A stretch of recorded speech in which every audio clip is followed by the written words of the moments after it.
పాకిస్తాన్ ఆర్మీకి విచిత్రమైన వ్యాపారం ఉంటది. ఆ ఆర్మీ ప్రతి వ్యాపారంలో దిగుతుంది. రియల్ ఎస్టేటు, చిల్లర కొట్లు, చెప్పుల కొట్లు, బట్టల కొట్లు, అన్ని వ్యాపారాల్లో ఆర్మీ పెట్టుబడి ఉంటుంది.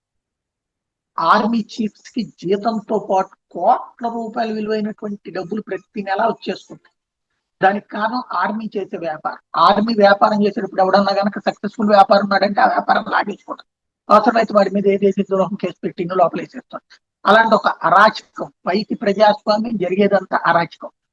ఇట్లాగా పాకిస్తాన్ ఆర్మీ జనరల్స్ సంపాదించుకున్నటువంటి డబ్బులు $5,800 బిలియన్ దుబాయ్ లో ఉన్నాయి.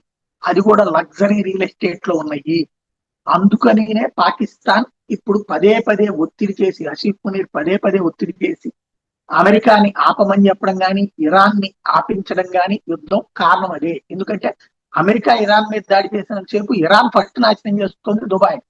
దుబాయ్ లోనే వీళ్ళ ఆస్తులన్నీ ఉన్నాయి. అందువల్లనే వీళ్ళ ఏడుపు అనమాట. అందుకని యుద్ధం ఆపించే ప్రయత్నం చేశారు. ఒకందుకు వాళ్ళ అవసరమైన ప్రజలకు పనికొచ్చింది.